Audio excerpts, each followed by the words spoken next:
I think it was June 5th, 2017. I was in my office in Bengaluru. It was a hectic and a rainy day. So I took a cab to go back home. And as usual, the cab driver was chatty.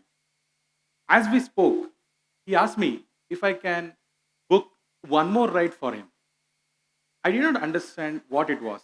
When asked, he said, usually these cab companies set targets for the cab drivers. And when they actually meet the target, they would get incentives. So the cab driver needed one more ride to meet the target and get the incentives.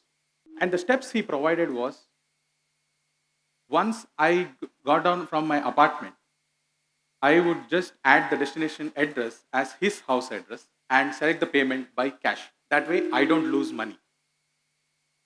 I did not see any issues with this. So once I got dropped at my apartment, I just did a booking for him and I left to my apartment. I had my dinner with some kebabs. I was chatting with my then girlfriend, my current wife, and then I saw a notification that popped up.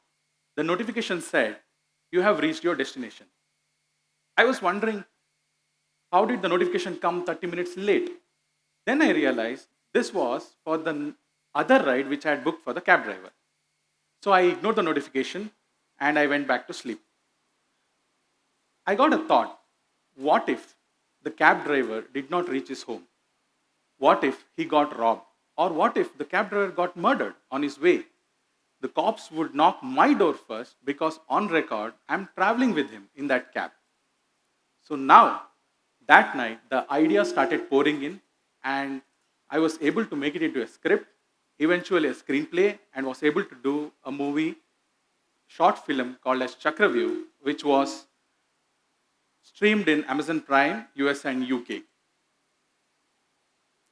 And also, it bagged Kolkata International Film Festival Award as well. So, yeah, that is the Chakraview entry in Amazon Prime, US and UK. So, hello everyone. I am Ashrith Shetty. I am from Bengaluru. I work for an MNC in Bengaluru. I have 12 patents registered under my name. I am a travel blogger, dancer, and a biker. And I am here today to talk about how being curious has helped me in my journey.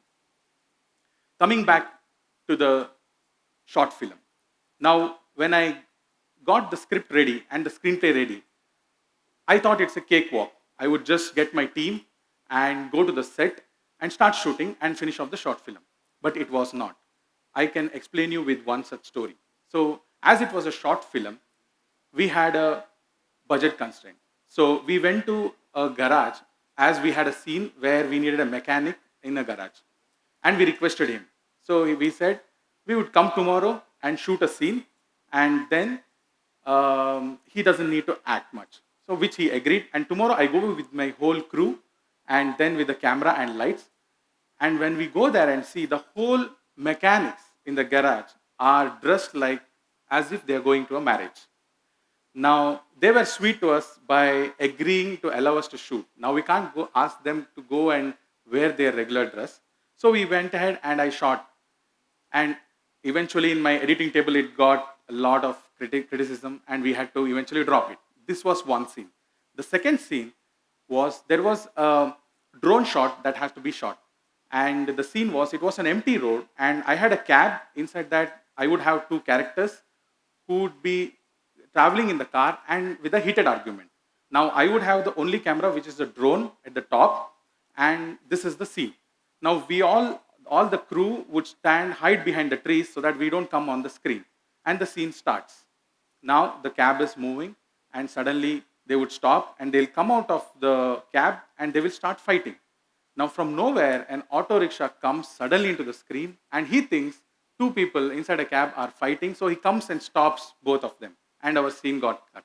And we had to come back, we had to rush and tell him that there is a short film that is being shot, and your top, there's a drone. So these are the things which we found, and it was not at all easy. I completed a script and screenplay in 3 months, but it took a year to complete the short film. And once we completed the short film and we actually got it streamed in Amazon Prime, we were wondering how do we help our producer to get back his money. So as we discussed, there were different ideas that used to come. So one such crazy idea was we would allow the audience to stream the movie for free, and just before the climax, we would present a QR code. And if the audience liked the movie till that point and want to see the climax, they can pay and go ahead. If not, they can exit. This was, I agree, it's not that practical, but it was one such crazy idea. And these ideas I used to discuss with my mentor in my office. And even he agreed, we can't, this is not unique, but still, yes, I agree it is an idea. And our discussion started, and there was a lot of brainstorming sessions that went on. And with that discussions going on and on, I was able to register around 12 patents.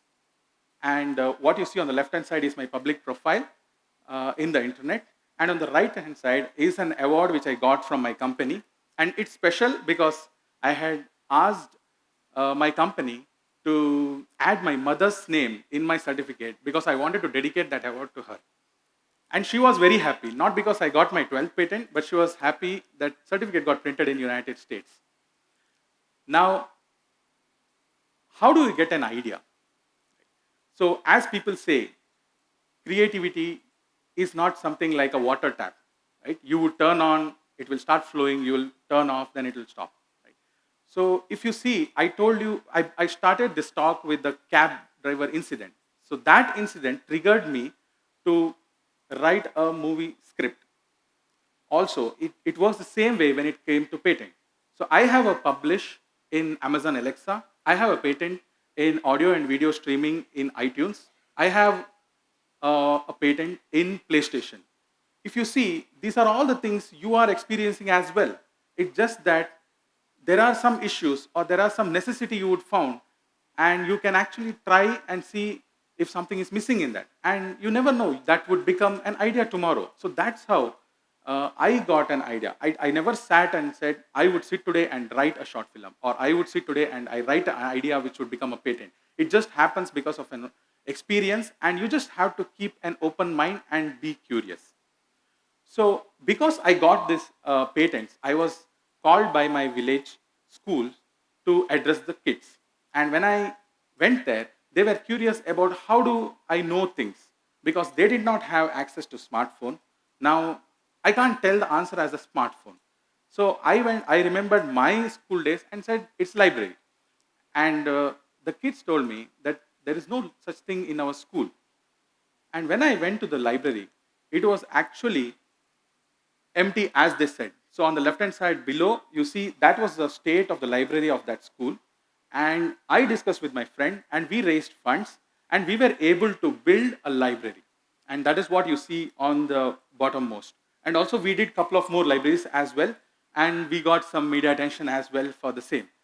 But the whole point here is, my intention was how I had an access to information. I wanted the kids also to have the access to information, because there should not be any bias when access to information, because that helped me to do whatever things I am doing. By saying that, I was not a kid who was going to library and sitting and spending all my time when I was in school. I had a different interest. I liked dance. So that's how my dancer part comes in. And I was trained in Yakshagana form, which is a traditional theater in Karnataka, which was usually performed in a regional language. And we performed once in English. So that is why we got a media attention, what you see on the right side. And on the left side, what you see is a salsa dance class pamphlet. So that is basically when I wanted some more money to pursue one more hobby of mine, which is biking. Dance as a hobby helped me to raise funds for my other hobby, which is the salsa was in demand. So I went and learned salsa. And as salsa classes, whenever you get students, it's not one, you get in a pair. So I went and taught salsa. So with that money, I was able to go and start my bike trips. This is a photo of me and my grandmother, Gulabi Shetty. She was one person who was always curious about my trips, whether it's bike or travel. So she always used to tell me, how is it on the other side of the world? How is it when you go in a bike? What are the problems you face? So I always love her for this. And with that, I started with 2009 when 3 Idiots came. As everyone had that tendency to go to Leh, I bought my bullet and I went to Leh. it was just with the flow. But once I went to that first trip to Leh and came back, I realized I wanted to go again because I'm exposed to that experience. And once my Leh was done, I went to Sikkim. And there is a story behind this picture. So this is in a border of West Bengal and Sikkim. One night when I was going, my bike tire got punctured. And couple of thieves started to attack me. They were threatening me with stones, said either you give money or we would hit with the stone. Now, because my tire was punctured, they knew that I can't escape. Suddenly, I got a couple of more people coming out from a small shop and they started rescuing us. So whatever shops you see behind, that the people own that shop and they were staying inside. They had a small kitchen, bedroom, everything inside that. And they chased off the thieves and they didn't allow us to go as well as it was not safe. So they allowed me, my friend and my bike inside that shop that night. I think these are the experiences I felt it was very important for me and I got it because I was on a bike trip. So this is what kept on moving and then I continued going to next. So this is a pic from Gurudongmor Lake in Sikkim. This is one of the world's highest lakes in the world. And the right side, it is me with a bald head. So the story here is, in 2013, when I went to Sikkim, I had planned it for 3 months and we go to Gangtok, we get permission for us and also for my bike. And then we travel again 4 more days to reach this point. And when I was about to reach the point, there is a landslide. So Indian Army tells us that you can go ahead. And I was just 15 minutes to this place. And we were sent back. So after all the 4 months, 5 months of preparation, I was sent back. And I came to Bangalore. And again, I went to the same place in 2015. But this time, actually, I had prayed in my one of our favorite temples that if I go and see Gurudongmor Lake, I'm going to give my hair because I love my hair. So I told that, and I was able to go there and be there in that location, and that is me with the bald look. So after that, it continued, and I wanted to cross the country with my bike, and this was me in Bhutan. And then I went to Rajasthan, Gujarat, and this is all inside Karnataka on the right hand side, and Sikkim on the left, and it all continued, and then finally I came to this. So this is my recent trip where I went from Kanyakumari to Kashmir, covering 4,800 kilometers in 19 days. Now, this was one such experience I would remember always. Why do I sat and evaluated myself. Why do I go to bike trips again and again? This is a kind of meditation for me. Meditation, there are different ways of meditation where you sit in a room, close your eyes and meditate. And this was another form of meditation for me, was the same. So in a day, if I have to cover 500 kilometers, the first 100 kilometers, my mind would get all the thoughts. The second 100, again some more thoughts. Third 100, it would reduce. By the time I reach 500 kilometers, my mind will just think about me, my bike, and the road I'm going. And when I went from Kanyakumari to Kashmir, I did not book the whole hotels from the beginning. So if I'm starting from Kanyakumari, I used to book the hotel for Rameshwaram. If I am starting from Rameshwaram, I would book the hotel for the next one because I know I am going to reach the next destination. So shorter goals, I was able to achieve. That way, I was able to reach Kashmir. On the day one, if I thought I'm going to reach Kashmir and it is 4,800 kilometers, I don't know, I would have given up. But I did not do that, luckily. So that was one kind of meditation for me. Now, things changed after my marriage. So all the bike trips that happened before my marriage and after my marriage, it was not like the travel stopped. It did continue, but in a different perspective. So this is the first place I went after my marriage in Athens. And what you see is the Parthenon temple. And my wife is an architect. So when I went to that temple and I went and touched the pillars, I realized that each pillar was of different height. And it was not in the symmetry. But when you go in front of the temple and see, everything is a symmetry. Because the architect whoever built that, they built it so that it looks symmetrical for your eyes only. When it comes to measurement, it is not symmetrical. They are all of different heights. So that was interesting for me because I was traveling with an architect and I was looking buildings in a very, very different way.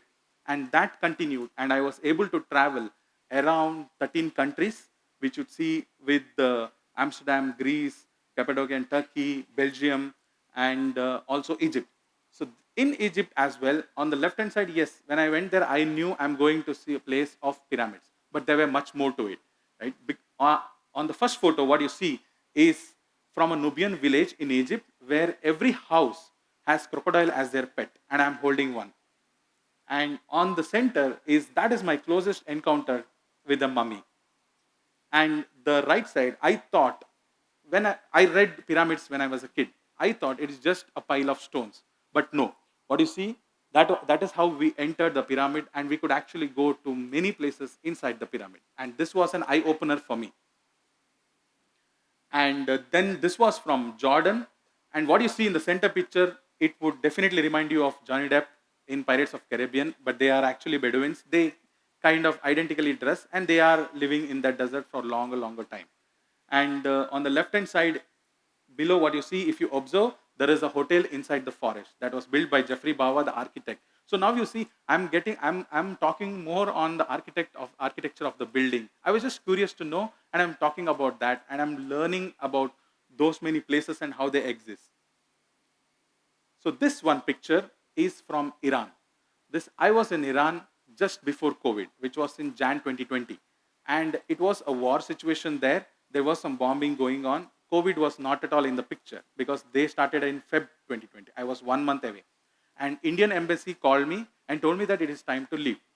Now, Iran, the perspective, when I went home and told that I'm going to Iran, my mom was very angry because whatever she knew, she was saying that why Iran?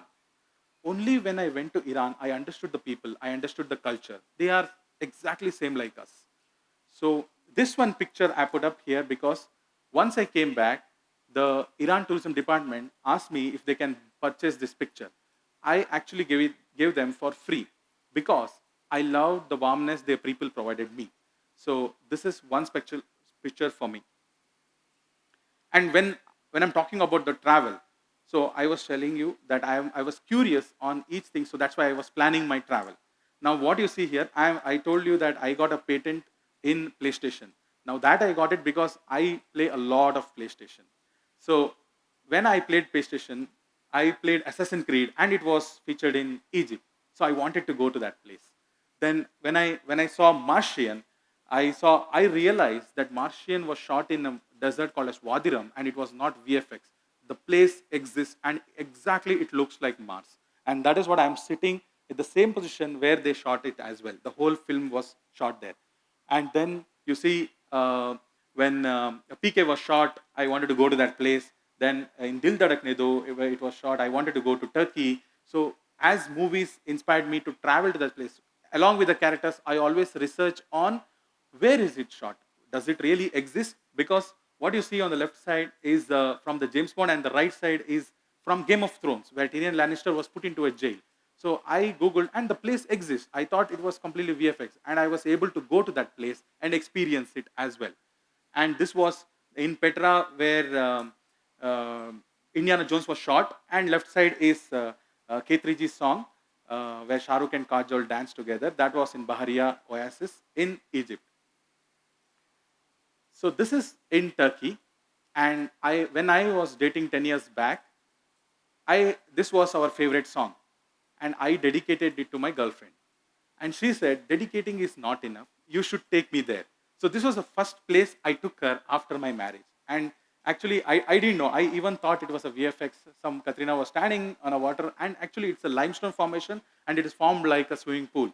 So this picture is from that. And of all the travels I did, there is a travel blog that is created, and that's a screenshot of that. And we have around 198 posts and counting. So this is how my travel blog looks. So coming to the point, I enjoyed dance. I enjoyed biking. But I don't say I did not like computer science or I did not like working in MNC. MNC is my mainstream. I love that because I started learning computers from when I was in 7th standard. So I always kept my base as my computer science as subject, And then whenever there was stress, I used to go and search for hobbies. One such hobby was dance or biking or travel. Now, if you make your hobby as a mainstream, like when I did dance, people used to come and tell me, you dance well, you're taking classes as well, quit your MNC, do the dance. Now, if I do that, what's going to happen is I actually jumped to dance because I was getting stressed in my company. Now, if I do dance as my mainstream, now I'm going to get the stress. Now, dance is no more a hobby, right? We should always keep hobby as a hobby. And that is how I'm able to achieve and I'm able to do research more and more on my hobbies because I know what my base is. And this one picture, I want to end my talk with this one because this is from my grandmother, Gulabi Shetty. And she asked me, can you get me a Cadbury silk? I asked why. I see kids are enjoying it. And so I went and bought her that chocolate. And she enjoyed that chocolate. She was just curious. And this was when she was 90. So I learned a lot of things from her on how to be curious here, right? And curious is a gateway for knowledge. Like when I came to this hall, I was curious. Why is there is a round circle of red mat here? And I asked people and they told me why it is, right? So it kind of gives me knowledge and it helps me to stay curious. So it's okay if you are 6 out of 10 when it comes to what you're doing, but you have to be 10 out of 10 when it comes to being curious. Thank you.